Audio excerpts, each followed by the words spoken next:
Testing 1 2. I believe we are live.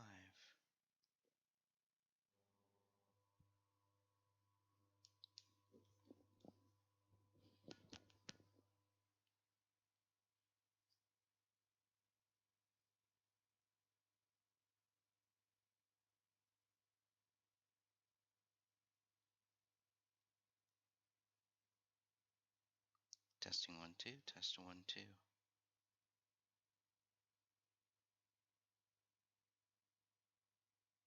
There we go. All right. So I thought we'd take a few minutes today and go over, continue reading from David Crowley's script dated May 12th, 2014. And you can find that script in multiple places.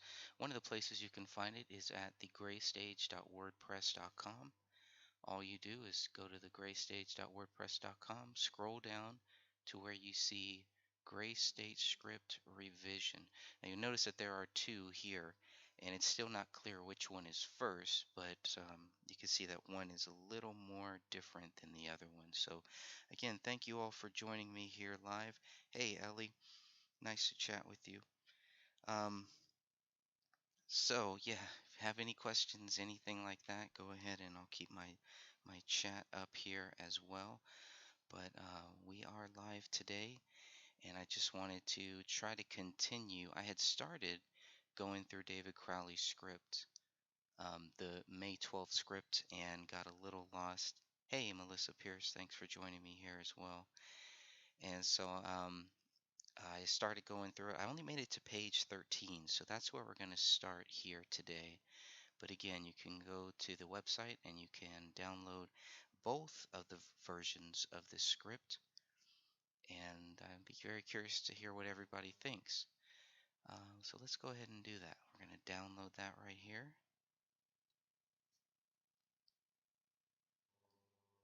And as you can see, this is the Gray State, written by David Crowley, current revisions by David Crowley, nobody else, May 12, 2014.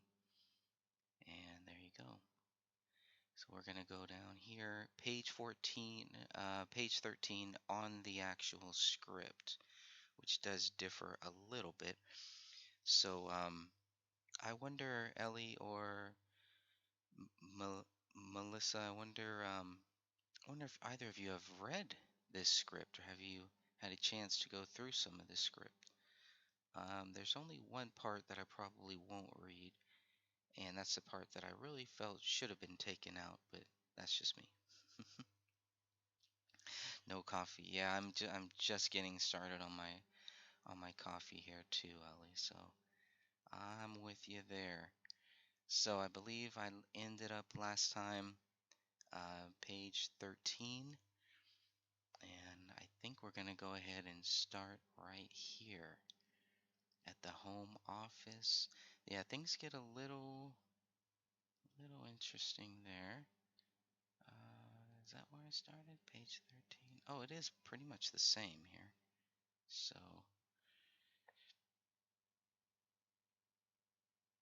we'll end right here. Hopefully this is where I ended up here. Page 13. Oh, sorry to hear that, Melissa. Definitely prayers for you. Okay, starting at page 13, home office continuous. Computer blinks on. A desktop background of the Walker family in the 80s. Eric is sheriff for the Lakota reservation, standing with young Daniel and two Lakota kids, John and Winona. So if you didn't catch the part one, a lot of this might not make sense, but you'll have to go back and at some point I'll put all of these parts into the same video here. Eric, oh what? Oh what? Daniel, lockdown sequence 3. Why would it? Eric, oh those records. He scoots his chair across the office to a low file cabinet and pulls a folder full of photocopied documents. A space heater whirls on top of the counter next to Daniel. The employee smiles at him. The door dings as people continue to flood in. Eric reads a document. Operation Able Patriot. Make sure you remember that. Operation Able Patriot. Reads the phrase, a nuclear war and martial law. His eyes widen. Now he's awake. Hopefully we're all we're all getting awake at this point. He gets out of his chair. Eric continued, it's martial law, part of the National Response Framework plan to preserve government during nuclear war. We must have got hit with a bomb. New York, D.C., maybe both. There'll be National Guard tanks in PV Plaza within the hour. How long has it been since the order? 3 minutes, 10 seconds. The city can be quarantined in 11 minutes. Practice records is just under 9. Lots of training going on there. After that, ain't no one but the Lord Jesus who can open those roadways. Eric looks at the glowing desktop picture from his office. Eric, the cabin on the res, Danny. 1 hour. Get over to 77 Bridge and move your ass, boy. Where is Winona? Winona is Daniel's sister. Look at that.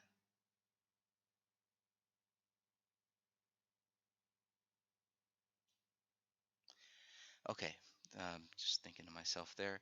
The electricity clicks off. Total blackness. Everybody freezes. The only sound is the cashier's little heater powering down, down, down, down.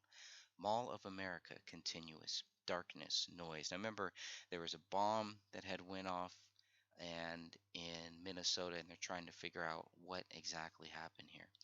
Darkness and noise. Cell phones come out as flat as flashlights. Mallory and Preston. Now, actually, Mallory is Daniel's younger sister. Preston is another boy who was at the the the mall with Mallory. Mallory and Preston are separated from their friends in the crowd. Mallory and Preston try to escape this mall. Someone slams into Mallory. Preston shoves the guy away. So everybody's freaking out. The power goes out inside of the Mall of America in Minnesota, which is a huge mall, probably one of the biggest malls, maybe the biggest mall. That's why it's called the Mall of America, right? So lots of chaos here. So you can picture that chaos, a bunch of people scrambling to get out. Not necessarily a riot, just more chaos and panic here. Okay, interior, university lab later. The doorknob rattles. Then the door crashes inward. Daniel, Winona, he runs through the lab. It's dark in here. Winnie. He sweeps the flashlight. Bam. A heavy backpack nails him in the face. Ow. Ow. The attacker emerges from the darkness, poises for another strike. It's soft-eyed Lakota biomed student Winona Winfoot. She crouches, inspects the damage. I can't understand you when you shout, Winona. Daniel, what do you have in there? A loud crash outside the window, and Winona looks. Stuff we might need, so they're getting ready. They know something is going on. They need to get out of Dodge, basically. Daniel, sorry I'm late. And then Winona says something that I cannot pronounce. So there you go. Choppers buzz, the windows outside, and sirens. And sorry for that too. If there's any shooting, find cover and wait for me. Remember, Daniel is a cop trying to figure out what's going on here. His partner had been killed in that blast that happened at one of the buildings. A sudden crash at the door. Daniel draws his pistol and flashlight. Daniel, police department, step out now. Remember, Daniel is a cop. A group of students move in, hands up. Student number 1. I told you this was a bad idea. Daniel holsters his pistol, looks to Winona. Come on. Hey, you didn't take all the Persidet, did you? Persidet, isn't Persidet like one of those like that? Maybe somebody in the chat has a better understanding of that. Okay, exterior. Mall of America parking lot later.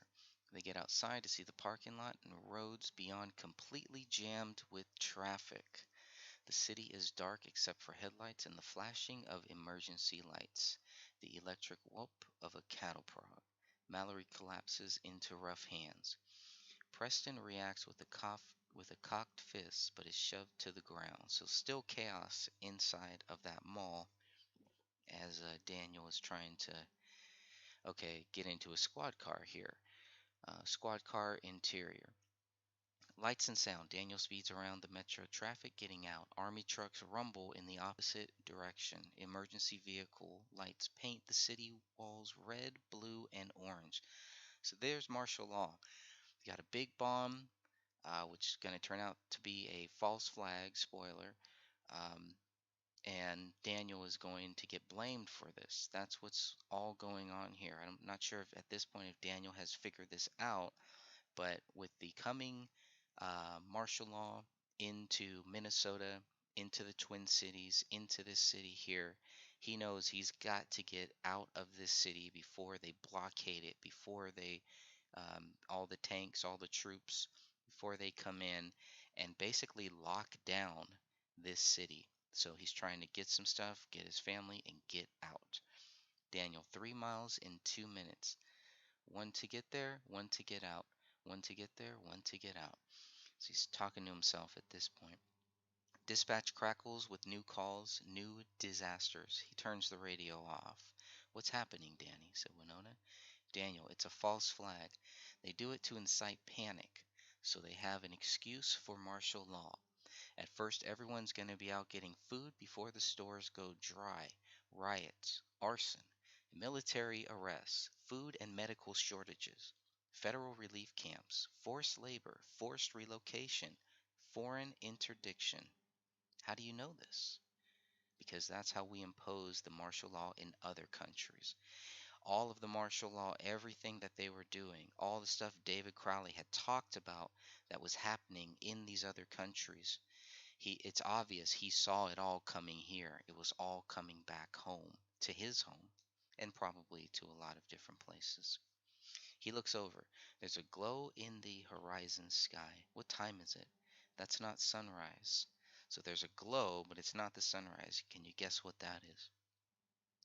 They round the final corner before the bridge, and a roadblock is already being set up on the far end. So there's already cops, already troops massed along this area, trying to keep people in. They don't want it. They don't want people getting out. A single squad car blocks the end, and two cops direct traffic to the sides, clearing a path. Checkpoints. Daniel drops gear, slowing down. The glow fades from the sky. Don't run, says Winona. Yeah, R.I.P. David. And just reading this is kind of plays out like a Red Dawn film, and just with the martial law and everything, instead of Russians coming out of the sky, dropping down from the sky, it's actually the cops that are already in this city, um, that are imposing a martial law based on a false flag that they might not know is a false flag at this point. Exterior roadblocks. Both cops at the roadblocks have hands on their guns. Drivers yell out windows as Daniel's squad car pulls up to cop one. Cop number one, Walker, is that you? That's Daniel's last name is Walker.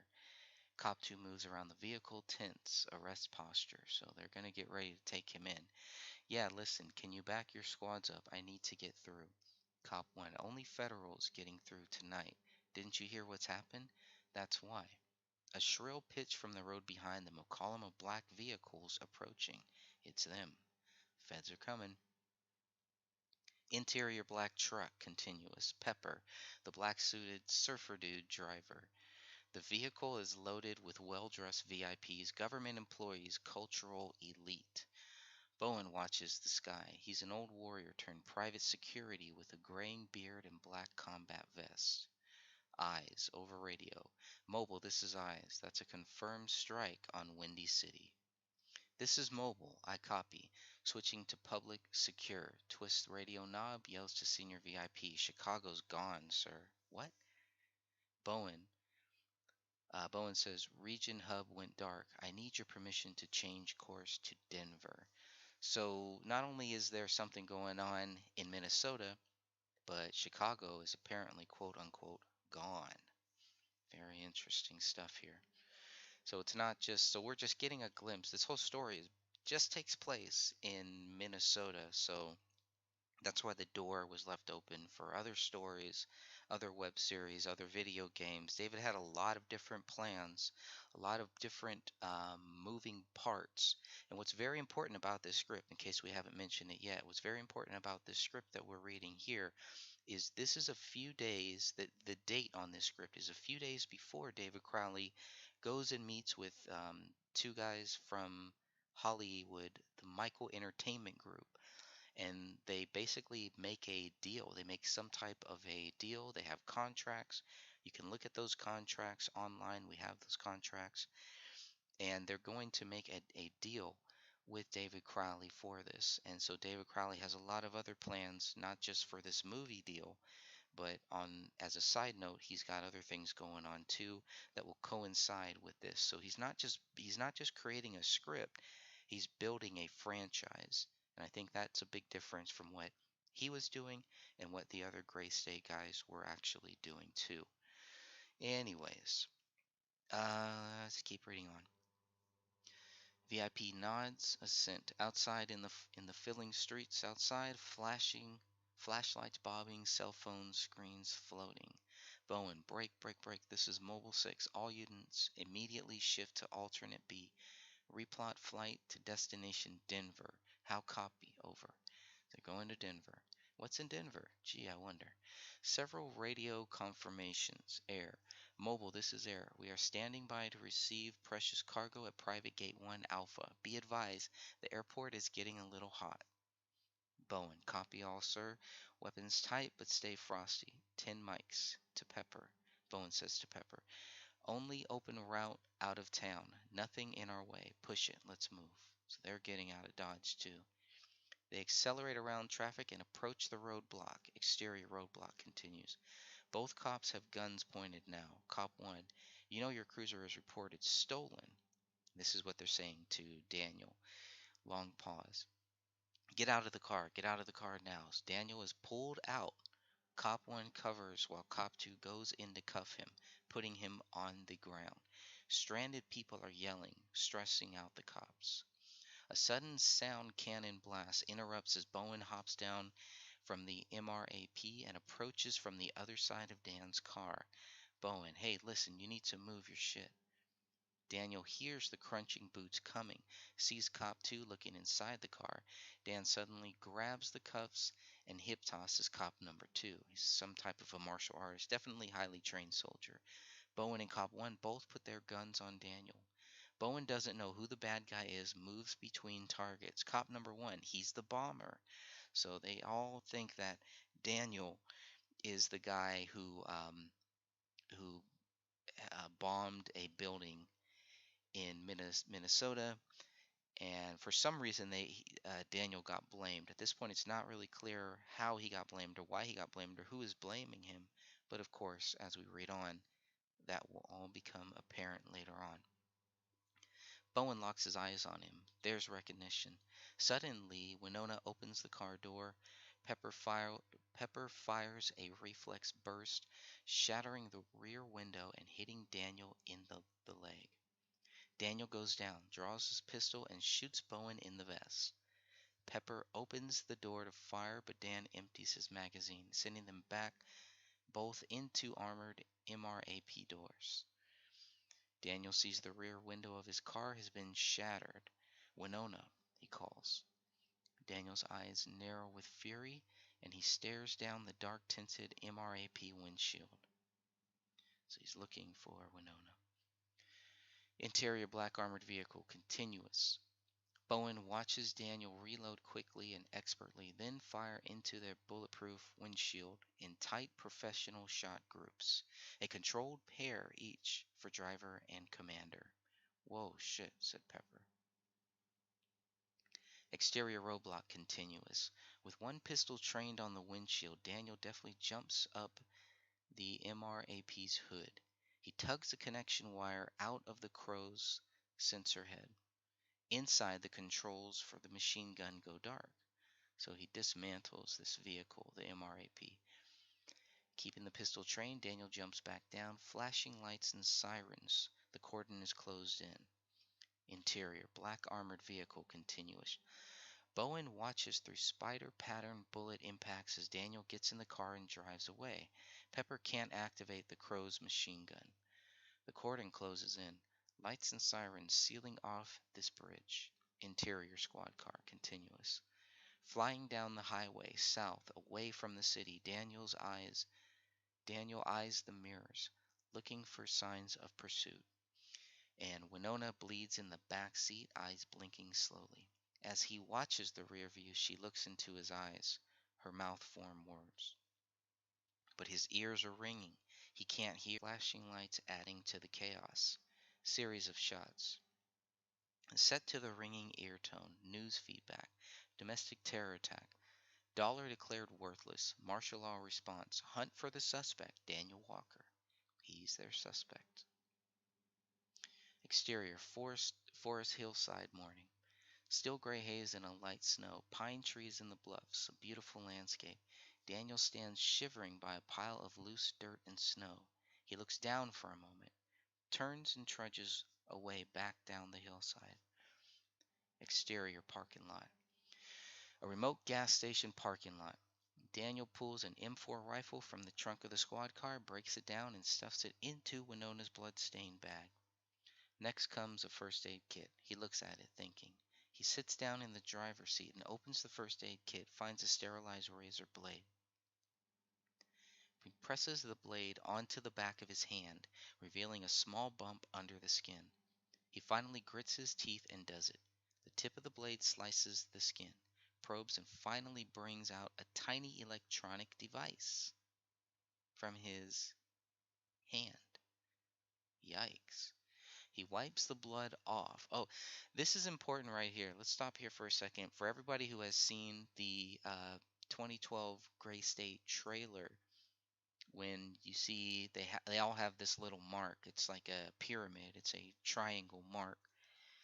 So at this point, Daniel has it, and this is the electronic device that Daniel has taken out of himself so that they can't track him, apparently. That might hurt him later on, but we're going to find out more about that. He wipes the blood off looking at it. He leaves it on the dashboard, drives up a mountain road in a different car. So he gets out of that car, so anyone who's tracking him, anyone who's trailing him, that's where the trail will end. Okay, exterior street convoy. U.S. Army National Guard moves down the street, evidence of homes unprepared for power outage. Always good to be a prepper. Always good to make sure that you have what you need in case the power goes out right now. What would you do right now if your power went out? Are you ready? What do you have, and how long could you go without power right now if you had to? It's a very important point for all of us to really think about. And I do believe that there are some very evil powers that don't want us to think about it. There are many people who have grown up never having to think about losing power. And those are going to be the people that are going to freak out, start riots, go into the streets. These are entitled people who have no idea how to take care of themselves or how to take care of anybody else. But most of you probably listening to this do. You probably already know. So just a friendly reminder to be ready. If the power ever does go out, what are you going to do? How long can you last? Where can you go? Okay, troops toss out food to people clustered on the sidewalk. Yeah, you don't want to be dependent on the troops or whoever is taking over. You want to be as independent as possible. And I know I'm probably speaking, preaching to the choir, as they say. Interior Church Sanctuary Day. A church sanctuary turned regional HQ headquarters. 100 police, military, and NSD listen. National Security Defense. Trying to see what NSD means there. Probably National Security Defense. Severson operates a digital projected map of the U.S. Huge swaths of the country are colored red, the rest blue. Severson into pulpit mic. Good morning, gentlemen. I guess I'll just cut right to the chase. Once again, we are at war. The incident in Korea escalated last evening. Here in the next few hours, the US is going to be seeing Russian and Chinese downrange instead of Haji. Our active duty guys are already moving to targets over there, but for you and I on the home front, it's going to be a little different. So this is very important stuff here too, because we always think the Russians, the Chinese. It's not really clear what the Korea incident is, but we'll just keep reading on. That just gives us kind of a background. And David Crowley is leaving a lot of doors open in this script. A lot of things can be taken from that. That could be its own stories, all happening at the same time of this story, which I like. I like that stuff. Okay. Insert shot. National Guard Staff Sergeant Josh Baker joins Reardon and other soldiers in civilian clothes at the armory. Civilian clothed army officers. Interesting. Severson continued. House Speaker Wasik invoked the War Powers Act last night and declared the national martial law. And now all use of the military on U.S. soil will be determined by our friends in NSD. This is the most egregious use of force we're capable of, and we'll be doing it on our own friends and family. Now I'm going to let the National Security Division Director, Rob Masterson, talk to you. Okay, NSD, National Security Division. Insert shot. Josh, Josh commands a Humvee in a convoy. They roll out of the motor pool pointed towards the city, the machine guns in snowy streets. Insert shot. Police and National Guard activating, driving around with lights on, boots running, dragging sea wire coils across streets. So this is full martial law. This is stuff they've been prepping for. They probably weren't ready for it to happen here, although what they were doing in other countries probably got some really good training there. So this is very disturbing, very interesting stuff. Masterson, thanks, Colonel. Now, my sympathy to all you men who still got family in Minneapolis, but let me tell you something. That fire didn't come from China. All over the country, you've got these networks of guys who buried their guns before they got banned. Buried them for one purpose.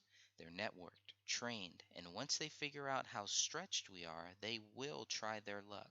And in a few months, Twin City suburbs may look more like Baghdad. So you'll be helping us move against targets we establish. We'll block their travel, track their communication, freeze their assets, tighten the noose around their supporters until they can't blow a fart without our canines alerting. It doesn't matter anymore whether innocent people have anything to hide, because we are to ensure that there is no place to hide. Pretty disturbing stuff. Interior GNN News Studio Day. Bold, confident GNN anchor Charlotte Bannister walks through the TV news floor, a beehive of activity reacting to a loss of internet connectivity. Internet is down. Of course, power's down, internet goes down, and people start freaking out. I'm sure that happens. It happens. Picture a kid who is playing a video game. All of a sudden, the video game just goes black, right? They freak out.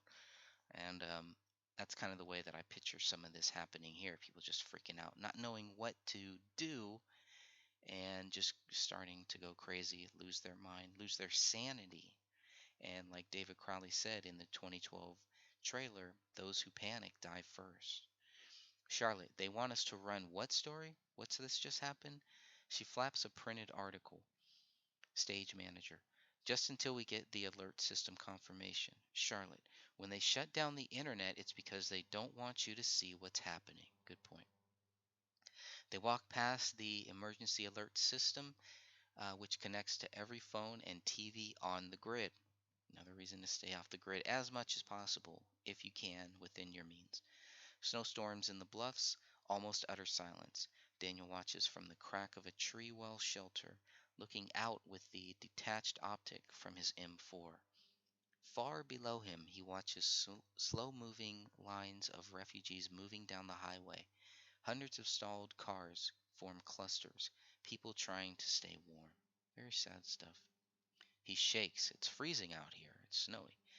He squats back down into his cleverly devised shelter, fighting the pain in his leg. He settles into a rest position, trying to stay warm. He opens Winona's bag, digs out a prescription bottle. He rattles out the last bit of medication into his gloved hand, swallows it with some water with a plastic bottle, grimacing from leg pain. So he's a wounded veteran, and that was the tagline that David wrote for the script. A wounded veteran leads a group to basically fight against the martial law that's coming. Yes, Melissa, I totally agree with that. Scary, some very scary stuff here. Okay, interior NSD Operations Bay Day. NSD Commander Masterson moves the clipboard through the ops bay. In the corner, complex CrossFit gym. Bowen and Pepper do a vigorous set of inverted push ups as the other guys count time. Bowen beats Pepper. The guys cheer. Bowen's ribs flash a purple bruise. He points at it, displays it to the group. Alpha male dominance. That pretty much sums up everything that's happening in this scene here. See, Pepper, that's why you shoot 40 cal. 40 cal is another important little tidbit there. Arm and back tattoos ripple as he pulls on his shirt. Masterson, physical therapy, Mike? Bowen, can't get any better by going slower. They walk. Armor is wielded inside black SUVs. Weapons are unpacked from cases. Lots of tech gear. Lots of firepower. Bowen cracks one open, revealing a Chechen-style sniper rifle. 5 feet of pure gun. Whew, wow. Chaytek. Chaytek, not Chechnya. Bowen, goddamn. He runs his hands up and down it. Bowen continued. You know what the longest recorded kill is on this system? Pepper. 2,500 yards. Masterson scratches his head. I can kill anyone I want from my office chair. Look, the governor just wants to know if he can trust you to catch this guy. He don't care how you do it. Rob. Bowen. Rob, you're an ignorant bastard, and you're balding, and you're a poor negotiator. If you had any sense, you'd budget us for a few of these bean spitters, too. Pepper grins. Masterson. Look, Mike, I know you don't waste time, and I'm not going to be the guy to get you to start. This is a personal thing for the governor. Very important there. He wants a gray he wants a gray area personal security detail who can handle a little black bag nightlife. The governor wants his own team, his own mercenary force. NSD don't need any more means looks. NSD don't mean any more means looks every time some douchebag who deserves it comes up dead. Might be a typo there. NSD don't need any more means looks every time some douchebag who deserves it comes up dead. Might be a little typo. Bowen, do you know anything about what it's like to be a fugitive from every law enforcement agency in the United States? He does. You think he's heading for Canada? No, they're talking about Daniel. They're trying to track Daniel and find him on the orders of the governor. You think he's heading for Canada? Nope.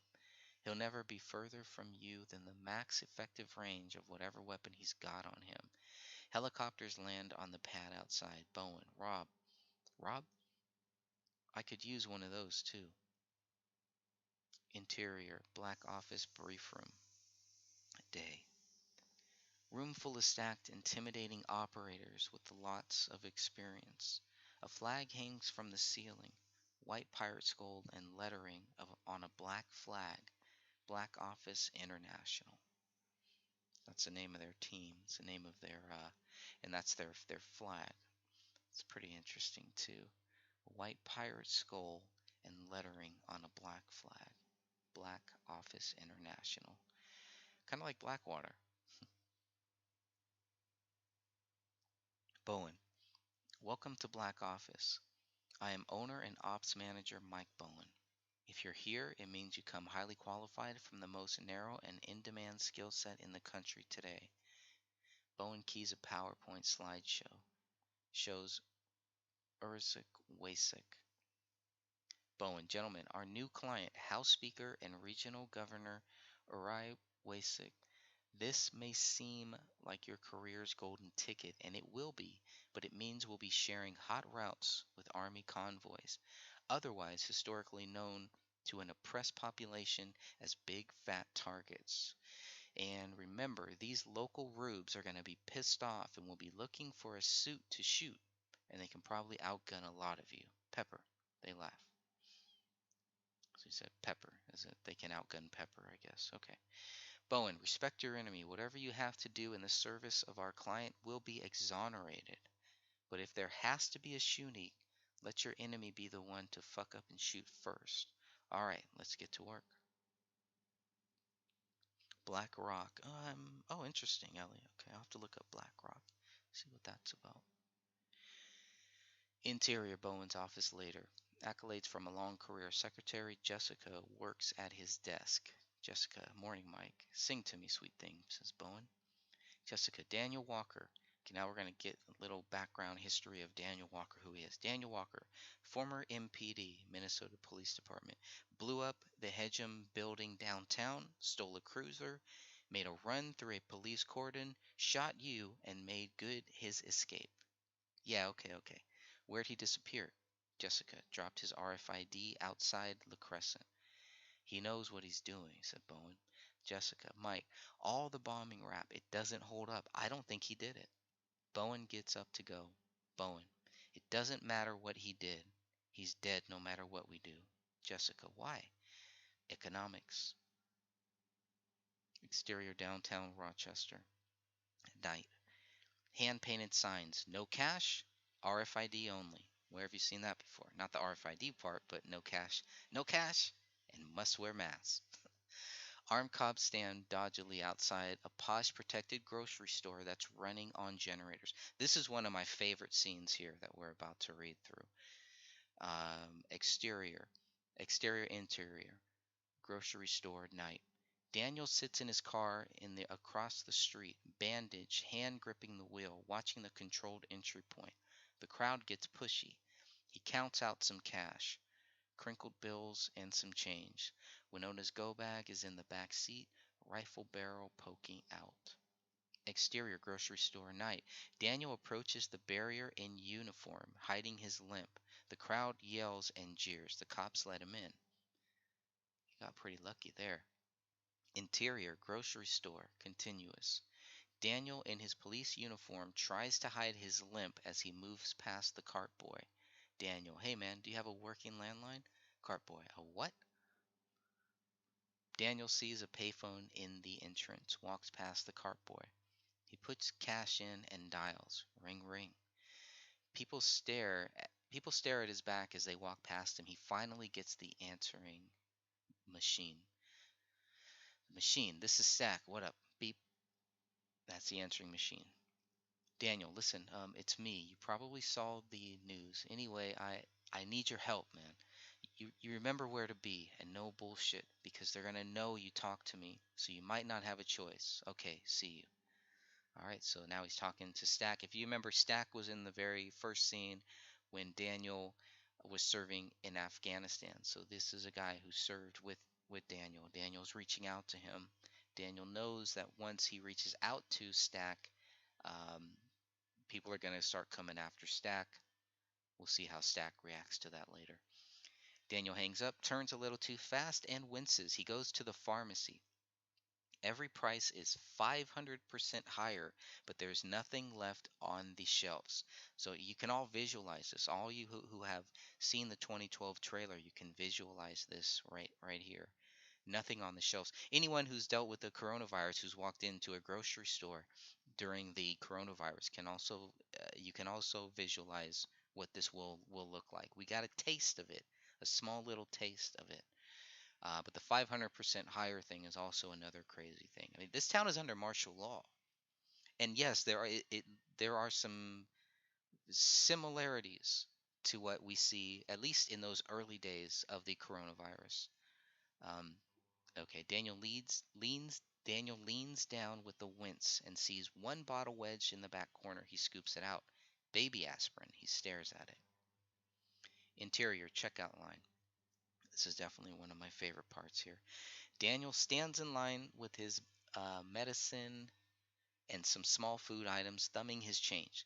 Classy, ritzy people in line, reading the paper or looking at the TV. TV. Again, we're advised everyone to shelter in place. Shelter in place. Now, where have you all heard that before? That's exactly what we're all doing right now. And it's just, I'm just going to leave that right there. But shelter in place. I mean, when I read that, and I read this before the whole coronavirus thing happened, but I believe it was before the coronavirus thing happened, but whenever I read it and looking at what's happening now, the similarities, I mean, you can see there was a program. David knew about this program. And I'm sure a lot of other people did too. But to the common folk, to a common person like me, it's too similar. It's too similar for it to just be nothing. It's one of the reasons why a lot of people think that David's Hollywood deal, this script, things like this, are what got him killed. Can you imagine what David Crowley would be talking about right now? Can you picture that? I'm sure you can. The fat, cheerful cashier works the scanner, making small talk with the person in front of Daniel. So Daniel is standing in line right now. But again, the TV is saying again, we're advising everyone to shelter in place. Just pretty interesting there. Okay, so let's keep going on here. Cashier. Nope, RFID only tonight. Can't take cash anymore. You wouldn't believe how nasty people can get when you tell them that. But did you hear about the Minneapolis? Oh my goodness. So they're talking about the bomb that went off in Minneapolis. Daniel looks down at his bandaged hand, tries to back out of the line, but a young woman is already in line behind him. He looks away. So at this point, he realizes that he has already cut out his RFID badge, his RFID implant that everybody has. Before the terror attack happened, before martial law happened, everybody already had this in there. It's pretty crazy stuff. Um, so now that Daniel realizes that there's no way that he can pay, he's trying to get out of line. And then here's what happens. A television screen overhead suddenly picks up an emergency alert. Charlotte Bannister delivers the news. Charlotte, police have announced they have identified a suspect in the devastating bombing in Minneapolis, U.S. Army veteran Daniel Walker. Everybody in the store is watching as the news flashes a freeze frame from the roadblock shooting. Daniel scans for an exit, looks behind. The girl is looking right at him. She knows. Jay Vickers, a young blonde with bright, observant eyes, watches him. Sees what he's buying. There's even a bloody bandage on his hand. So this Jay Vickers knows who Daniel is. She's in line too, and she's pretty observant. He can't move. He doesn't know what to do. The guy in front of him passes his hand through a scanner to complete the purchase. Now it's his turn with the cashier. Cashier, hi. She scans the aspirin. Cashier, will that be all, officer? Before Daniel can do anything, the woman behind him bumps him with her cart. Jay, oh sorry, Dan. Can you scooch over a smidge? He steps aside so she can maneuver her cart. She starts putting her things down with his. Jay continues to cashier. He gets off duty, drags me to the store to get his medicine, and forgets we might need groceries while we're here. Daniel's completely unprepared for this. Daniel, sorry, babe. It's so awkward, even the cashier notices. Jay laughs. The cashier joins in. The groceries flow. Cashier laughing. Oh, my Jeff's the same way. The Petersons stopped coming over there. Jay to Daniel. Oh, honey, will you bag this up for me? Daniel obeys. Cashier hands Jay her receipt. Cashier, be safe out there, hun. Jay passes her hand through. You betcha. You betcha. That's totally Minnesota. That's funny. Um, Daniel pushes the cart, this strange new woman walking along with him. She beams at the police guard at the exit, who smiles and steps aside, letting them out. Exterior parking lot night. They leave the flickering lights of the store and head into the parking lot. So where are we going? Asked Jay. We're going to stop right here on page 31 in the actual script, and then page 32. I want to thank you all for joining me here. This was part two. I'm going to come back maybe later this evening. I'll try to come back after work. I'll try to come back here and try to continue this. Sorry for the late notice. Sorry I didn't really give anybody any notice that I was going to go live and do this, but I want to really try to go through this script. We're at page 31. It's a 128 page script. I want to thank you all for joining me here. God bless you all. I hope you have the time to read the script. You can go to thegraystage.wordpress.com, scroll down to the bottom of the homepage, and you can download this script and download another version titled Number 6. God bless you all. Thank you again so very much, and I promise I will be back here as soon